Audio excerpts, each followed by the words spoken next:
new faces with us today. Starting at my far right, Sarah Feinberg, who runs the New York City Transit System.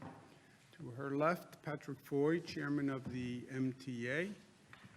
Dr. Howard Zucker, you know, commissioner of the New York State Department of Health. To my left, Melissa DeRosa, secretary to the governor. To her left, Robert Mujica, who is the budget director of the state of New York and wears a second hat today because he's also a member of the MTA board. Doesn't really wear a second hat, that was metaphorical. What day is today? When I was at Housing and Urban Development, I would sometimes say in a staff meeting, what day is today? What's the date? And I worked with a great fellow who was a Catholic priest, Father Joseph Hakala. And he would say, today is another day to do better. This warm smile. Today is another day to do better. He passed away, Father Hakala. I have his picture in my room, and I was thinking about him last night. Today's another day to do better. It's another day to improve. It's another day to be better, to make life better, to be better at helping people. Today's another day, another opportunity God gave us. Hospitalizations are down. Good news. Net change in total hospitalizations down. Good news. Net change in intubations down. Good news. New COVID cases slightly down, 933, but still unacceptable, but down from where it was. Number of lives lost, still terrible, 306. Optimists would say the number's on the decline. Realists would say that's a tremendous amount of pain and grief for hundreds and hundreds of New Yorkers who lost a loved one.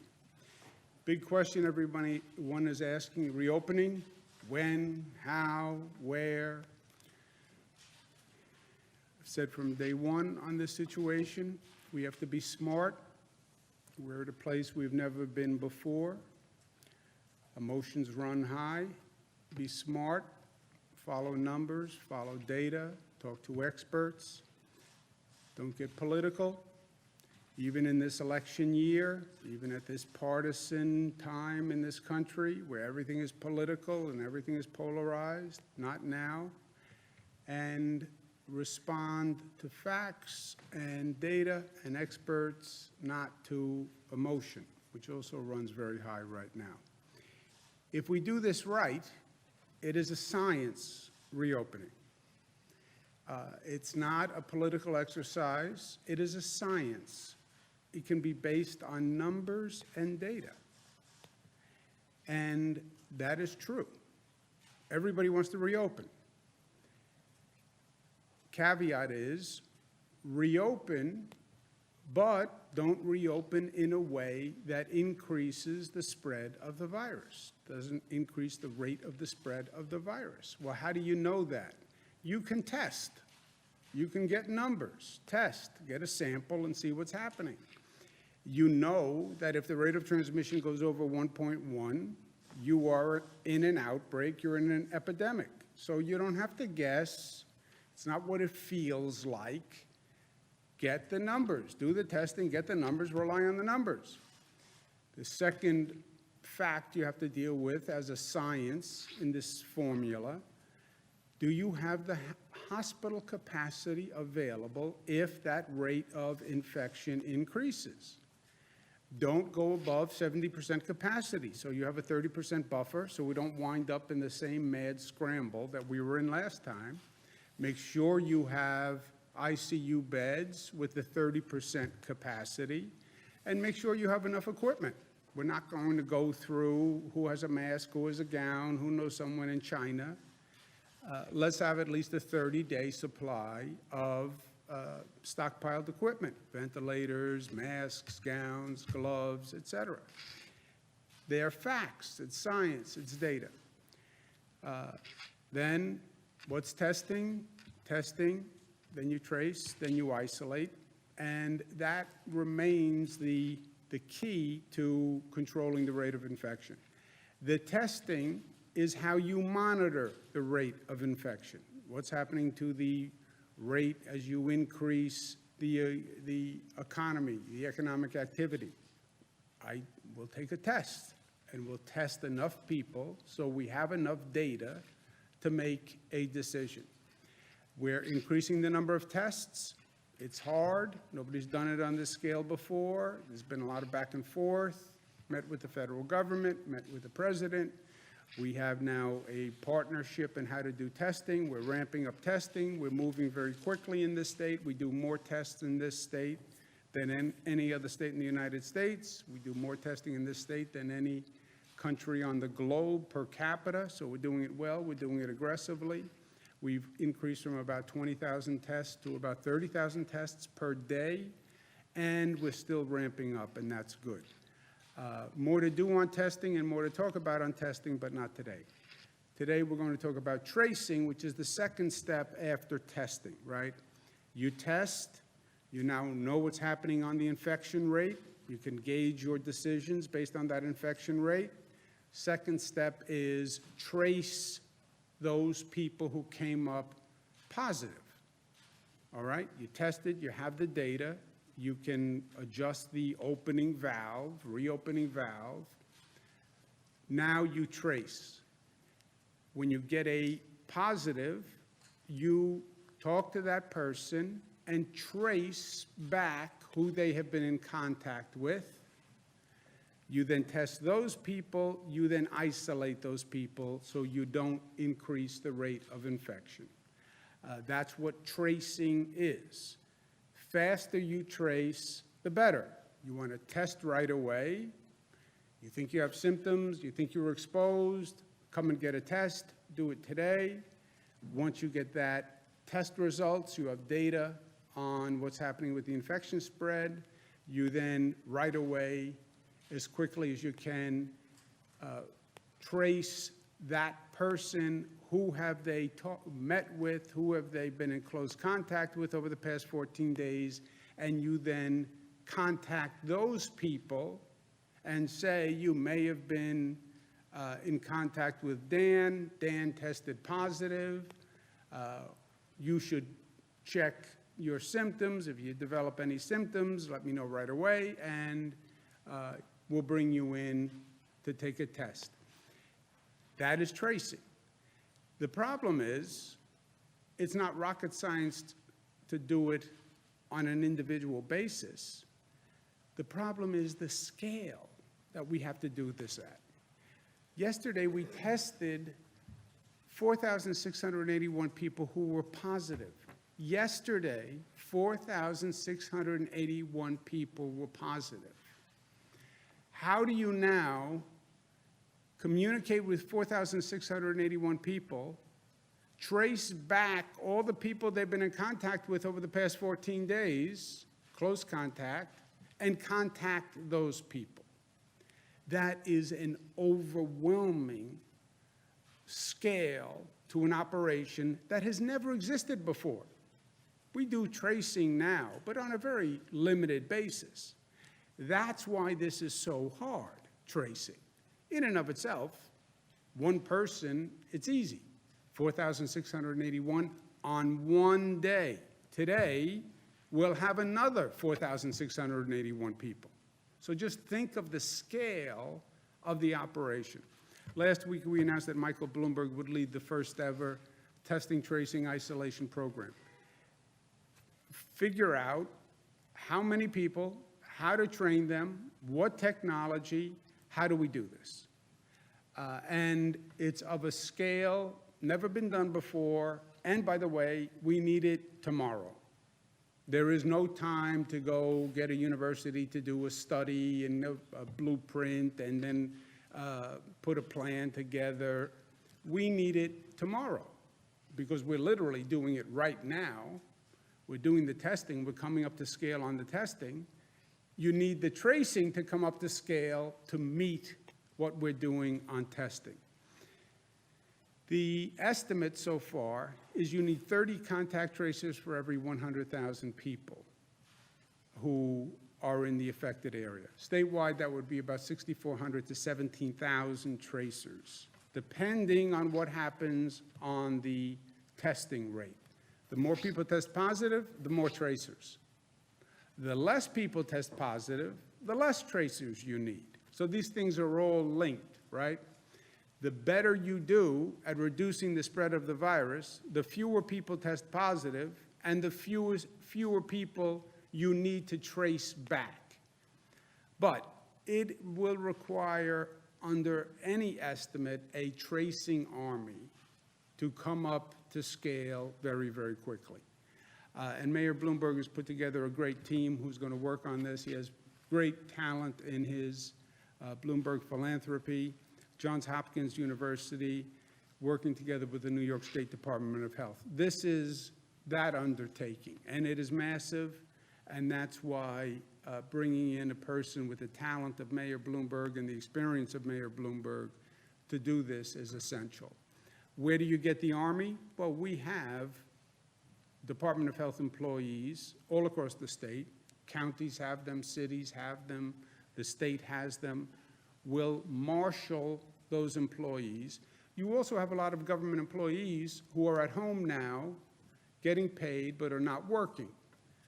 What government employees who are now existing, city, state, county, can we deploy to become tracers and then train them, et cetera? After you go through all of that, if you don't have enough, you're going to have to hire people. And then you have to train them right away, because nobody's done this before. They're going to need help. They're going to need technology. They're going to need monitoring. They're going to have to be tested before they can do this. So it's a massive undertaking. And that's why Mayor Bloomberg's involvement and his generosity here is so important. And we want to offer a big thank you to Mayor Mike Bloomberg, who I believe may be joining us by telephone or some technological means. There he is. How are you, Mayor Mike? I'm here. Good to see you. Governor, I'm fine and good. It's good to see you, and I want to thank you for all your good work to lead this great state through this crisis and to deliver facts and data to the public, and also a sense of hope, which really is important. I know your daily press conferences have become must-see TV for a lot of people. And for the record, I thought your advice to fathers on what to say about a daughter's boyfriend was exactly right the other day. Anyways, the question on everybody's mind continues to be, how can we begin to loosen these restrictions and begin reopening the economy? And one of the most important steps we have to take to reopen the economy as safely as possible is to create a system of contact tracing, as you just outlined. When social distancing is relaxed, contact tracing is our best hope for isolating the virus when it appears and keeping it isolated. The governor has recognized that, and since Bloomberg Philanthropies has deep experience and expertise in public health, we're glad to support the state in developing and implementing a contact tracing program. As Andrew said, the contact tracing is a way to identify people who may have been exposed to the virus but don't know it. And doing that requires a lot of well-trained people who are coordinated and managed effectively. It is a very big undertaking just because of the scale. So we've enlisted the best public health school in the world at Johns Hopkins University. No offense, but it's named the Bloomberg School of Public Health, which our foundation works very closely with on public health and other issues. And we've also teamed up with the nonprofit organizations Vital Strategies and Resolve to Save Lives. Now, to get the contact tracing program up and running a lot has to happen first, and hiring, training, deploying, and managing a small army of New Yorkers, as the governor said, is really the great challenge. To help the state recruit contact tracers, we've brought in a staffing organization. And we're also teamed up with CUNY and SUNY, both of which will help identify potential job applicants. And I want to thank both of them for their work in joining us. To help the state with training, Johns Hopkins has developed a training class which can be taken remotely. It will cover all the basic information of epidemics, contact tracing, and privacy. There's also a test at the end of the training, which you have to pass in order to be hired. So we're not going to put out people there that don't know what they're doing. We'll also put technology to use in other ways. Vital Strategies is developing 3 new smartphone apps. The first will help contact tracers find information and data quickly. The second will help the public provide information to health departments.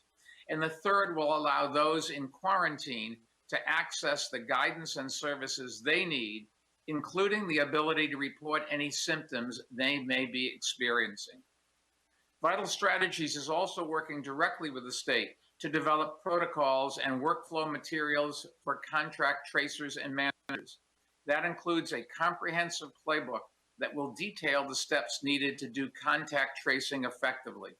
And I want to make it clear, we will release that playbook publicly so cities and states around the country can use it, and so can nations around the world.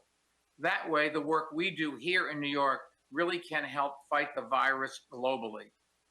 We'll also bring in a group of outside experts to conduct an evaluation of the program so that other states and countries can see what worked well and identify areas they can improve on. And we'll learn as we go and make adjustments and share what we've learned. Sharing and spreading best practices is something that Bloomberg Philanthropies works on with cities around the world.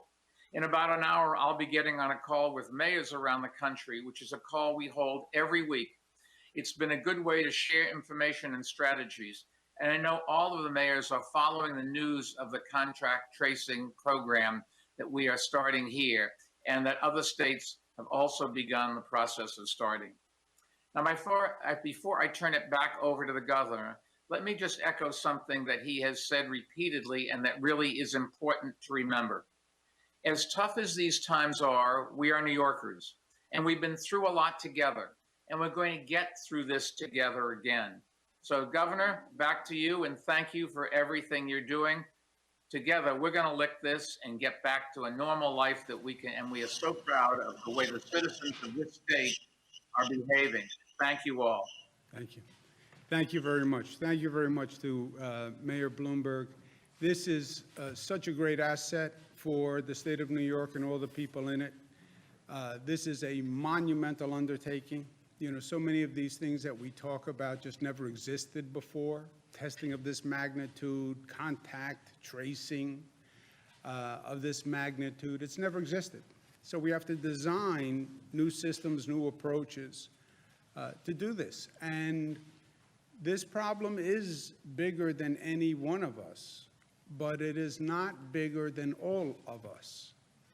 And using the expertise and the talent that we have, we get everyone to work together here. We will do this. And the mayor is exactly right. New York, he says as a New Yorker, in many cases, we've dealt with challenges first. We figure it out, and then we work with other places to actually learn from what we've done. I think this is going to be one of those examples. We want the best system that we can have to get New York open and to protect New Yorkers, but it will also be a laboratory to put together the best system ever put together so we can share that with other governments. And that's what Mayor Bloomberg does so well. He did as mayor, and he does it now through his philanthropy. So we'll develop the best system here, and then what we learn, we hope can benefit other people. We'll also be coordinating this contact tracing on a tri-state basis because many of the people who come into New York live in Connecticut, live in New Jersey, go back and forth. We don't want to get limited by jurisdictions when you're doing this contact tracing. Somebody turns out you have a trace that takes you to a person in New Jersey. Well, we work in New York. We can't go to New Jersey. Having that tri-state alliance makes tremendous sense. So I'm working with Governor Murphy and Governor Lamont on that, and I want to thank them very much. Next problem, stone to stone across the morass, right? Problem to problem across the morass. In this situation, every day, there's a new problem that pops up. Okay, let's handle it. Next problem. In an emergency crisis situation, what happens is problems compound, right? You're in the middle of a hurricane. The power lines go down. Now the power lines go down. Now the heat is off. Heat is off. Now people are freezing in their homes. We didn't anticipate that. I know, but that's what happens. One problem creates another problem. It's like a bad game of dominoes. And these problems compound each other. And the combination is often unforeseen. We have that now with the New York City subway system. Daily News did a front page story which crystallized it, but it had been happening for weeks and no one anticipated it. But you have a virus outbreak and this conditions on the New York City subway system, for a variety of reasons, have rapidly deteriorated. When you think about what happened, you can put it together in the retrospective. The COVID outbreak happens. New York City is a place of density. Subways, buses are a place of density. MTA employees who run that system, care for that system, get sick, call in sick, as they should. They don't want to infect other people. The number of MTA employees comes down. Number of NYPD, New York Police Department, they get sick, their numbers come down. You now have fewer MTA workers, you have fewer NYPD workers on the trains and in the stations. We have now a greater need than ever to disinfect the subways, the buses, and the stations. Why? Because you're in the middle of a pandemic. This is a place of density, and you have thousands and thousands of people going through these subway stations, these turnstiles, and these buses, trains, and ADA vehicles. Because MTA workers are sick, NYPD officers are sick, you have fewer people to monitor and maintain the system. And this all happens in the midst of a public health emergency. At the same time, you have more homeless people who now are on fewer trains, and you have fewer people to outreach to the homeless people. So now you put all of this together. And then, at the same time, we need our essential workers to go to work. I said the other day, I had two great nightmares from day one. Nightmare one, you did everything you did, closed down, et cetera, and you didn't stop the rate of increase of the virus. That would have been a nightmare. Can you imagine if we did all of this and we still saw that virus going up? That would have been a real problem. Second nightmare, the essential workers say, I'm not going to work. I'm not going. The transit operators, the police, the food delivery people say, it's too dangerous. I'm not going. I'm staying home too. You don't have food, you don't have power, you don't have transportation, you don't have electric. Now you see society in a really difficult situation. So we need those essential workers to go to work. I am pushing every day to get our essential workers to go to work, even though they see a lot of their colleagues getting ill. You need those nurses, you need those doctors in very difficult circumstances. That's why I say they are the heroes of today, all the essential workers. How do our essential workers get to work? They need the public transit system. It's true in New York City, it's true all across the state. They need the buses, they need the trains, they need the subways to get to work. We need them, they need the buses, and they need the subways. And we are, as a society, me as the spokesperson for the state, I'm saying to them every day, I need you to do this. I know it's hard, but I need you to do it. Okay, we need them to do it, but what is our obligation? Our obligation is to make sure we're doing everything we can do to keep them safe, right?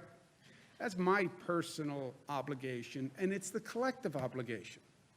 You want them to be there to deliver the food.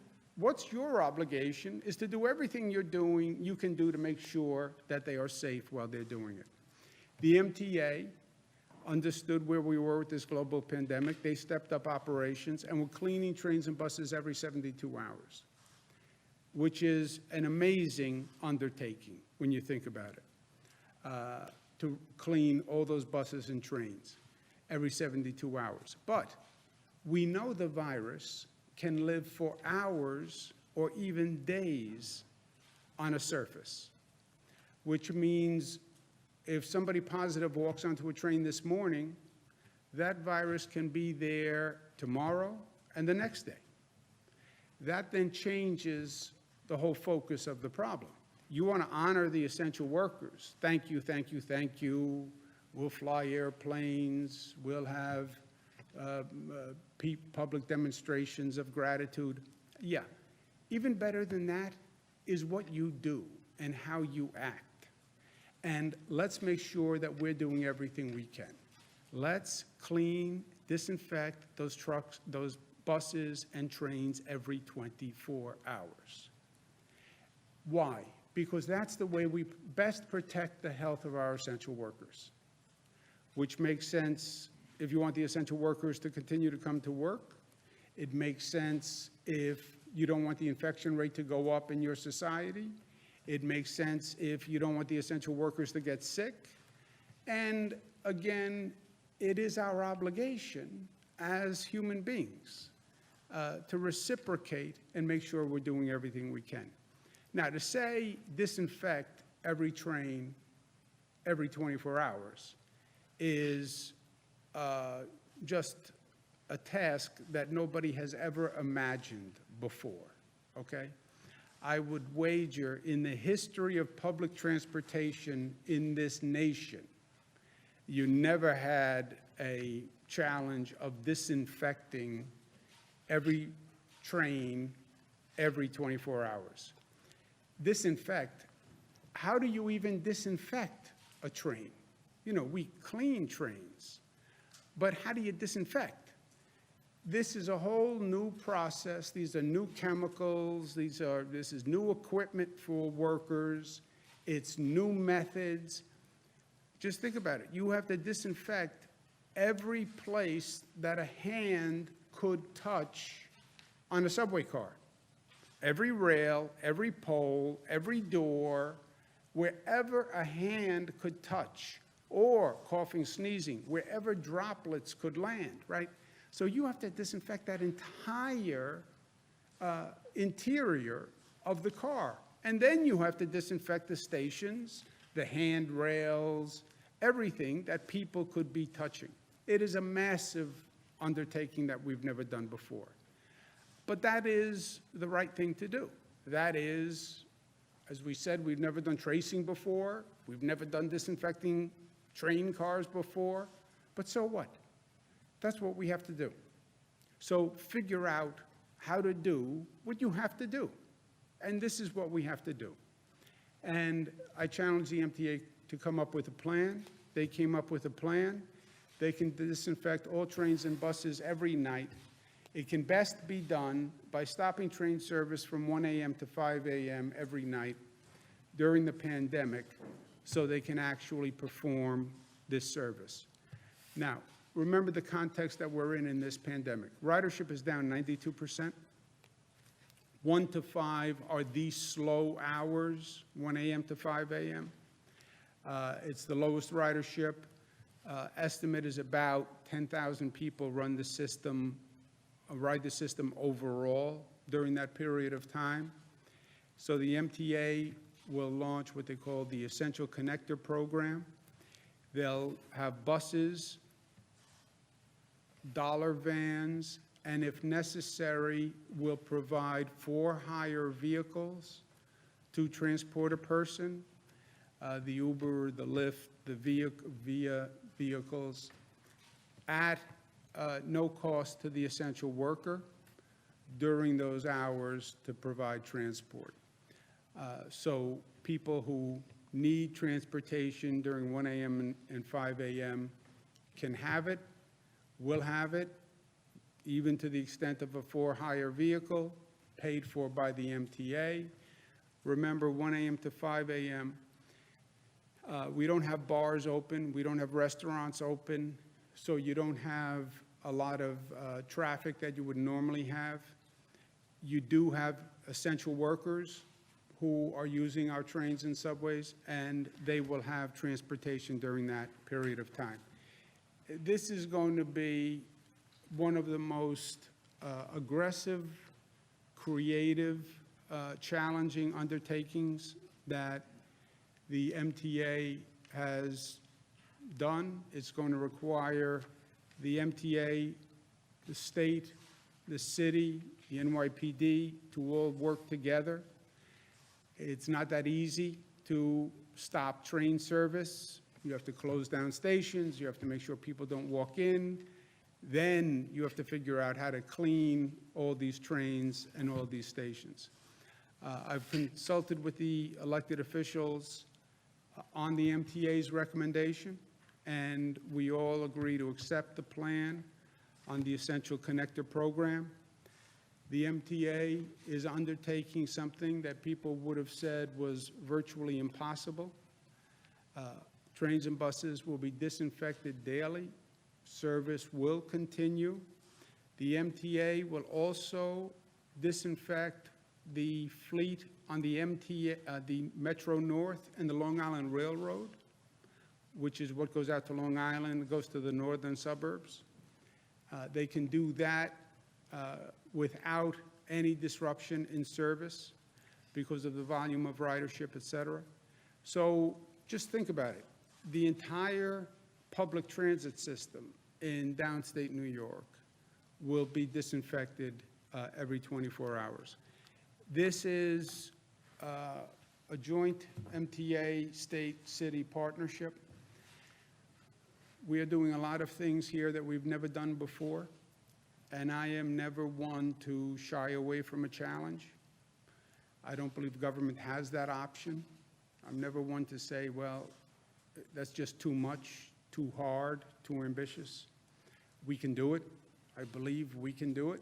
I believe we can do anything. I believe we can build bridges. I believe we can build airports. I believe we can defeat global pandemics. But this is as ambitious as anything that we've ever undertaken. And it's going to require a lot of extraordinary service and effort from multiple agencies all working together. The MTA has stepped up by recommending this plan. The state will do whatever it has to do. Big part of this falls to the city, and I've spoken to Mayor de Blasio. It's going to require a lot of assistance from the NYPD. It's going to require a lot of assistance from different city agencies. Again, close down every station, close down the trains. We've never been here before. And I guarantee another 10 things come up when we go to do this that are also unanticipated consequences. So the mayor is really stepping up to the plate here and is doing something that no mayor has ever attempted to do before. We'll all do our part. We'll all work together. But it's a heck of an undertaking for the mayor, and I applaud him for his ambition here in stepping up and taking this on. You know, it's always easier to just say no. It's always easier to say we can't do it, because when you say we will try to do it, now you're changing things, and whenever you change, there's opposition. Every time. So it's always easier just to stay status quo. It's always easier not to risk, to be, not to try to raise the bar, because maybe you can't do it, maybe there will be problems. So it's easier just to say no. It's easier to say, this is all we can do, it's impossible. That's not what the mayor is doing here. The mayor is stepping up, and he's stepping up in a big way. And I want to applaud him for it. And I think we have the mayor who is on the telephone or some electronic means. There he is. Mayor Bill de How you Blasio. doing? Welcome to Albany. Governor, it's a pleasure to be with you. Governor, I want to end that last point you made about all of us together, doing something different, doing something necessary, and being willing together to go someplace we've never been before. You and I have talked about this kind of idea a lot over the years. You know, I think when we first met each other, the word disruption was considered a bad thing. In recent years, it's taken on a very positive connotation that when we disrupt something that isn't working or has been thought about in a very narrow way and we go someplace new and better, that's a positive. And I think what we're talking about today is exactly that. And I commend you and everyone at the MTA. And I want to talk about why I think this plan is so important in terms of our essential workers, our first responders, our healthcare heroes, why I think it's so important in terms of also addressing homelessness in a new and powerful way. But I first want to say, I want to express my appreciation along with you, really appreciate back on one of your previous topics, the contact tracing, really appreciate that my predecessor, Michael Bloomberg, is stepping up in such a big way for New York City and New York State. And the contact tracing, the test and trace approach is going to change everything. You and I are united in that as well, the aggressive approach. In fact, Governor, New York City right now is hiring 1,000 contact tracers with healthcare background to supercharge this effort. And I think we are going to be able to show this country a model that's going to be extraordinarily effective in beating back this disease. So I look forward to that partnership as well. But right here on the issue of the MTA, we've all been thrown the biggest curveball in our lives with this pandemic. But look at the consistent heroism of the healthcare workers, the first responders, the grocery store workers, the pharmacists, everyone who came forward. And Governor, I know you feel it too. It's probably the proudest moment we've had as public servants in this state, in this city, watching the heroism of these New Yorkers who have stepped up. Now, we owe it to them to understand their lives. And the notion that they have a daily routine where they go into battle, they go toward the danger, they go where the infection is, which so many people couldn't even imagine, but that's what these heroes are doing. We owe it to them to support them every way possible. You and I have talked many times about the PPEs and the basic protections, but we also owe it to them to be safe on the way to work, on the way back home to their families. So I think what we're doing here in partnership is exactly the right thing to say. We're going to find a way to make our subway system cleaner than it's probably ever been in its history, honestly, and address this crisis in a whole new way. I agree with that, and I commend you for it. And yeah, it took some disruption to say we're going to do something during this pandemic we've never done before, but it makes sense when it comes to protecting our heroes. The second point, homelessness. Look, another issue you and I governed on decades. Well, we know it's been in many ways an intractable issue because there wasn't always an impulse to disrupt. And here is an example of saying, look, we now have found new ways to get street homeless people off the street. And I want to commend Commissioner Dermot Shea and everyone at the NYPD who's really focused on how to help the homeless, Commissioner Steve Banks, everyone at Homeless Services and Social Services, and all those, also those heroic outreach workers.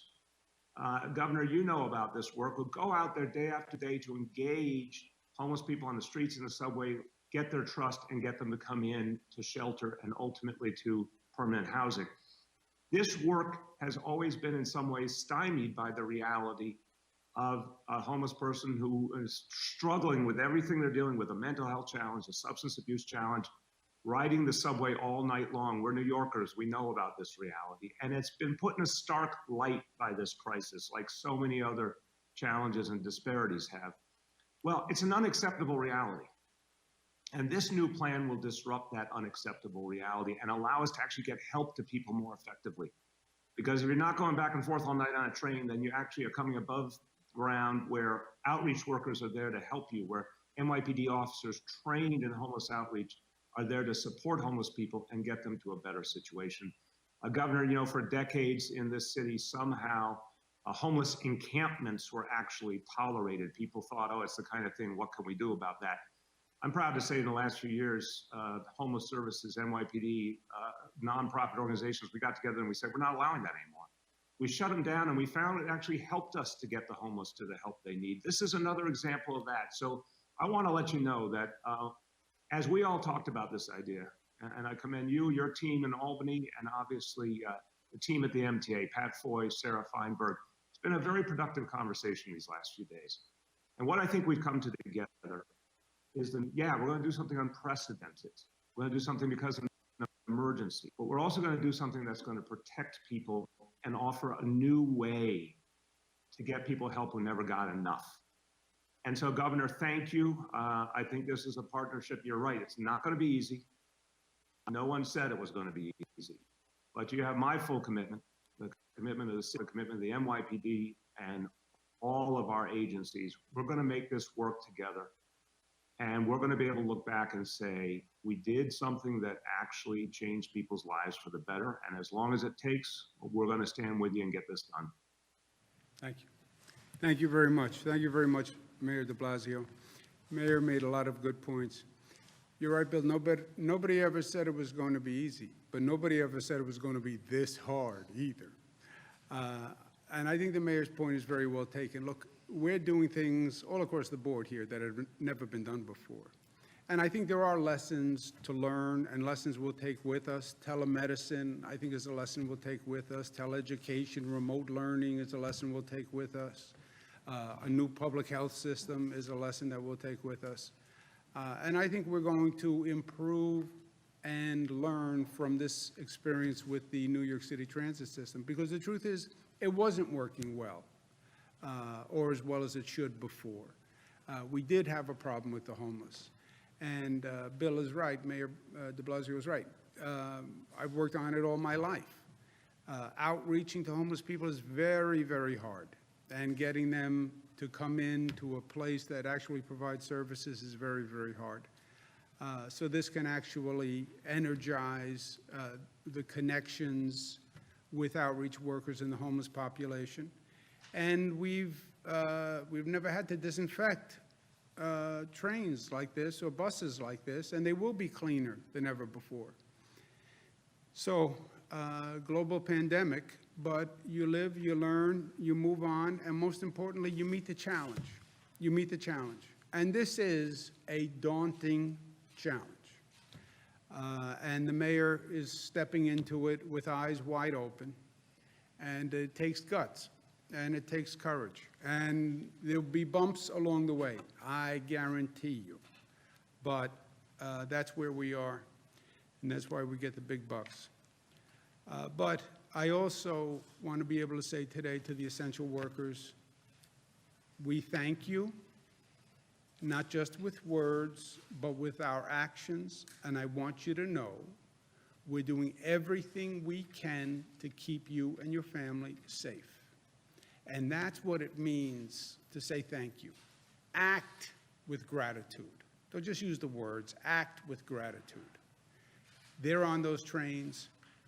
They deserve to be kept safe. They deserve to have a clean, safe ride to and from work, and they're going to have it. And we're going to move heaven and earth to make sure that happens. So, in a challenge, what do? We come together and we rise to the occasion.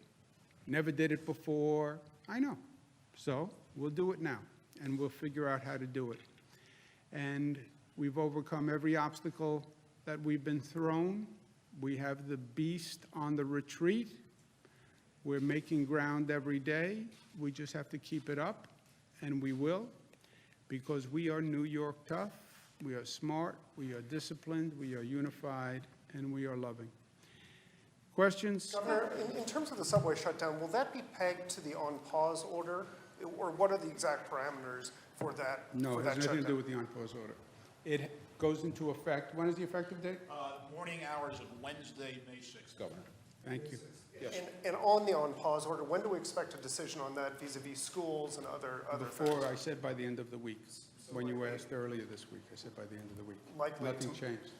Likely tomorrow, we would anticipate? That's the end of the that? week, unless you have a different calendar at the New York Times. I do not. Okay. Questions. The first is, what's your response to criticism that Seattle was quick to respond to the coronavirus while you and Mayor de Blasio were not as quick? What's your response to that criticism? It's Second- factually wrong. No state moved faster at the time from the first case to total shutdown. If you count days, no state moved faster from the first case to total close down. It was March 1st to March 19th. And no state at that time moved faster. So, period. And You if wanna I make could some- also make another point on that. The emphasis at the beginning of this was on the West Coast. They did the China travel ban. They stopped the international flights that were coming into the West Coast. What they didn't do was shut down the international flights coming to the East Coast. Where do the flights from Europe come? New York and Newark. Where are you seeing the problems with the cases? New York City, northern New Jersey. We now know, based on reporting from the New York Times in the last several days, there were at least 10,600 cases in New York City before we even knew of our first positive case. So while the federal government focused on the West Coast and closed down travel that was coming into the West Coast, and they had their first cases in January, and California did their shutdown on March 19th, they didn't close down travel to Europe until I think it was March 16th. We now know there were at least 10,600 cases in New York. I'm betting that number is higher.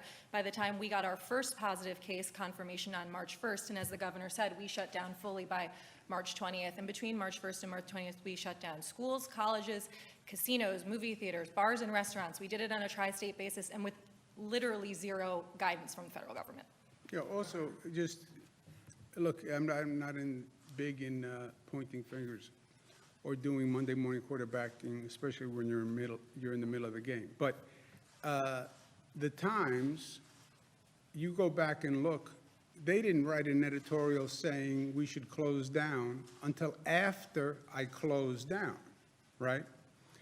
The sources they quote saying, well, maybe we should have closed down earlier, after that said, there's no evidence that says close down of schools, for example, makes a difference. So, if you don't have to be consistent, then it's easy to raise a point. Okay, if you would have done the shutdown a week or two earlier, how much of a difference do you think that would have made? Look, depending on who you talk to, people would say, well, you'd get a range, but people would say, you had cases coming here from Europe, which nobody knew. We had something like 2 million people coming from Europe because the virus went from China to Europe and then came here from Europe. Nobody saw that happening. Otherwise, you would have done a Europe travel ban when you did a China travel ban. Just nobody saw that coming. And if you rewind the tape, then I would go back to November, December, when you knew there was a virus, and who were the international watchdogs, and who were the international public health operations. Where's the CDC and the NIH and all those guys back in November, December, January? Where was the New York Times editorial board? Everybody missed it. Governors don't do global pandemics.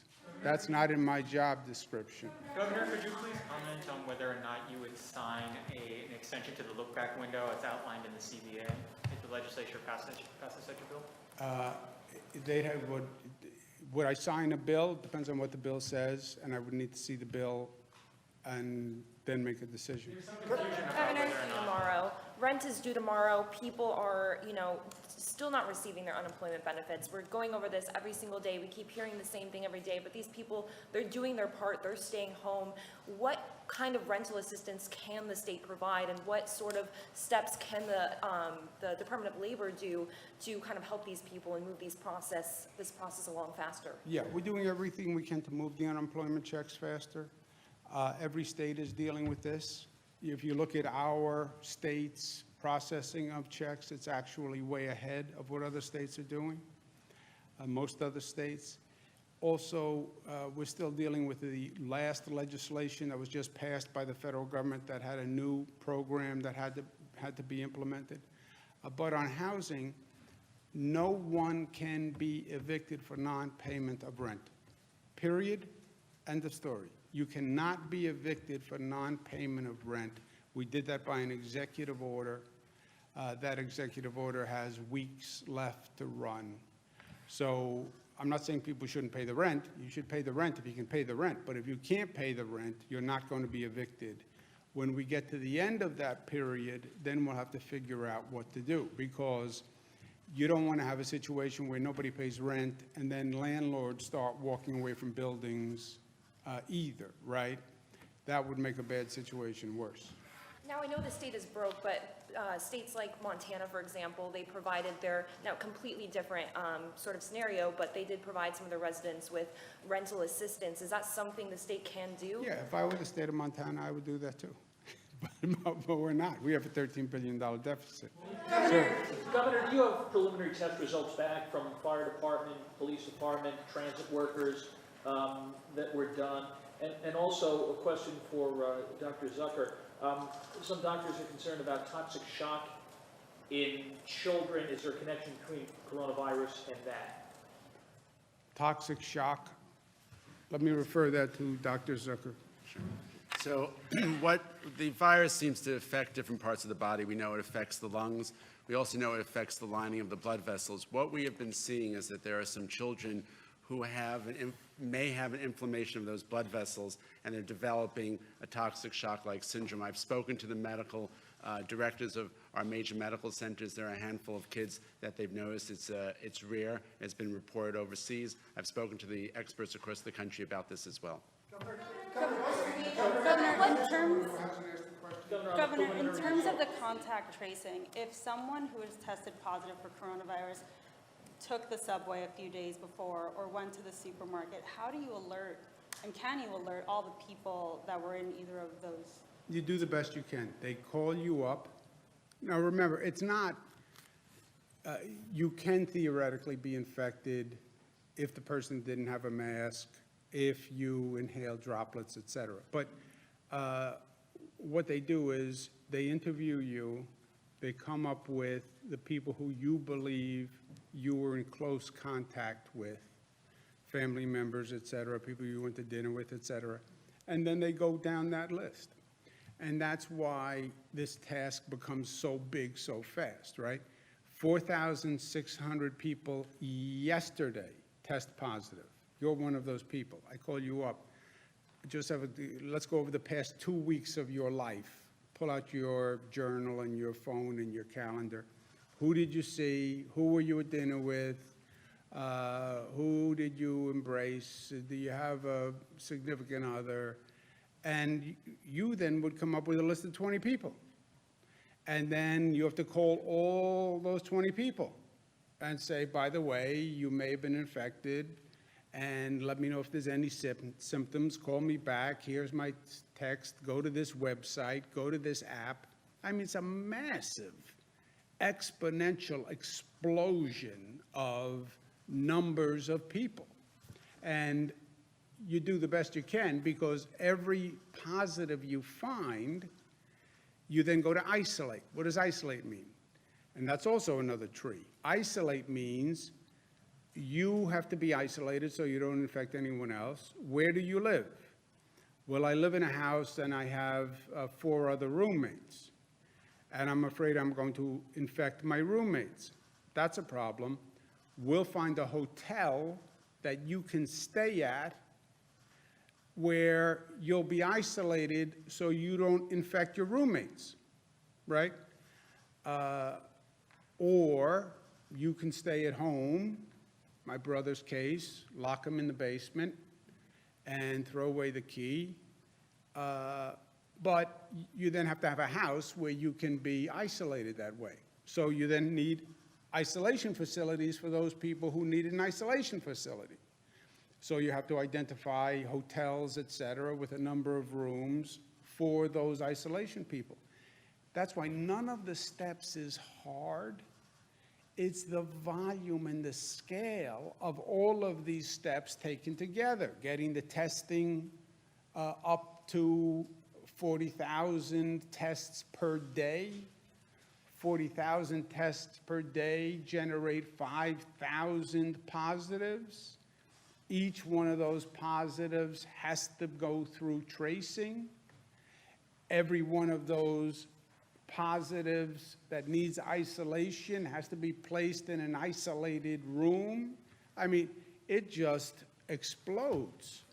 For instance, like, it's everyone in this room, but I also went to Target yesterday and came into contact with whoever was at Target at that time. Like, how do you? If you can't, they have some really high-tech apps where they trace your cell phone to see what other cell phone hits were near yours. That raises a lot of questions also. But if it was just, I don't know that we've gotten to this level of detail, but my instinct is if it's just you were in Target and you don't know any names of who you came in contact with, I don't know what you would do with that. You've mentioned that New York does have COVID positive only overflow facilities and that would be a good option for nursing homes. Can you tell us where they are, and are they in the Hudson Valley specifically? We have some upstate. I can get you the exact names and numbers of those places. Governor, childcare continues to be a concern for essential workers and, of course, will be for workers who come back during phase one. This is an issue all across the state in New York and upstate. Parents are asking us about summer camps, and I know Republican Congresswoman Elise Stefanik and some other local leaders in the Capital Region have drafted a letter to your office asking for clarity because I guess some of these camps open at the end of May, and these are vital for some parents who will be working. Have you made any decisions on summer camps? Yeah, I'll do that in a second. What you can say to Representative Elise Stefanik and all our great Washington representatives, we could provide rental assistance for people who can't pay rent. We could provide child care for essential workers. We are now. You know what it takes? Money, funding, money. They passed the bill. You know how much it gave New York State to do any of the things we're talking about? Zero, zilch, nada. So when one of them says, I have a great idea, why don't we do this for every person? I would suggest maybe you say to them, oh, are you providing any funding to do that? Because the state has a $13 billion deficit. They have provided us nothing. Nothing for police, nothing for firefighters, nothing for schools, nothing for teachers, nothing for rental assistance, nothing for the massive governmental operation we have to put together with all of these things. Nothing. So yeah, you can do a lot of good things, but you need funding. Do you know about summer camps? So as we phase in and decide on reopening in certain parts of the state, one thing we're looking at is looking at whether or not we're going to have daycare, what kinds of childcare be provided, and whether camps will be able to open for the purpose of providing childcare to the extent that we're putting people back to work in a limited basis. But those are part of those discussions right now. Let's do another two. Who hasn't asked a question? Another two. Governor, All right, 1, 2. Okay, so there were reports yesterday in a Brooklyn funeral home that there were stacked bodies, they were leaking, they were kept in unsanitary conditions. Wondering what the state health department is doing to investigate that. Were there complaints prior to yesterday, and will any penalties be issued for this harm? We are investigating that funeral home. There were no complaints about that funeral home to the Department of Health in the past, and we have issued guidance out to all the funeral homes that we will not tolerate any of that kind of behavior. What kind of penalties will be faced? And also, why were these bodies kept in unrefrigerated trucks? That's part of the investigation, and there's always fines and suspensions, and we will enforce this as much as possible. Do you know where these bodies will be taken? Looking into that. Obviously, the funeral home shouldn't have done that, right? What do you, Governor, what do you think Yesterday, of my that? boss spoke to the CEO of Albany Med about reopening for elective surgeries. Dr. Dennis McKenna says that they can and should in this area reopen because it's serving the community. Just because it's elective, that doesn't mean it's unnecessary. And he says they also operate at about 95% capacity, so 70% is not sustainable. Is that something you're willing to review for the capital region? We have reviewed it. We do review it for every region. Again, it's just the numbers. You look at the state, we have different numbers across the state. I know the hospitals want to get back to elective surgery. Many of them are under real financial pressure, and elective surgery is one of the places where they make money, frankly. In those parts of the state where we know we have hospital capacity, then we've opened them up to elective surgery. We do have a buffer on the capacity, because if you go up to 95% capacity in a hospital and you have a COVID outbreak, then what happens? Then you're right back to where we started, which is scrambling all across the state to try to find the bed, to try to find PPE. So we have a built-in buffer. You can go up to 70%, but you have to leave 30% for a buffer in case that COVID number spikes. And remember, how do you track the COVID number? We're doing testing more than ever before, but this is an imprecise science. We're doing antibody testing, but the antibody testing actually operates on a 2-week lag. The antibody testing is telling you who got infected 2 weeks ago, right? And now has the antibodies. To have the antibodies, you had to recover from the virus. So like my brother now has the antibodies. Yeah, but it was 2 weeks. So let's not make the same mistake, or let's learn the lesson of what we went through. You need a buffer on the hospital system, and that's why we say 70 to 30. Different regions in the state are not out of the woods yet. And it's don't get cocky, right? That's a lesson in life. Don't get cocky, don't get arrogant. You still see a high number in many places, and where the number is higher, we don't want to relax the elective surgery because we may need those beds for people who are gasping for air, literally.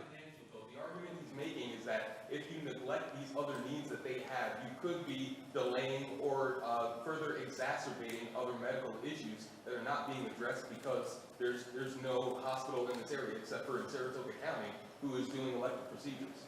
Yeah, well, worst case scenario, you go to Saratoga County if you really have to go now. But we don't want to be in a situation where we have a COVID outbreak and we have no hospital beds. That would be the worst. Thank you, guys.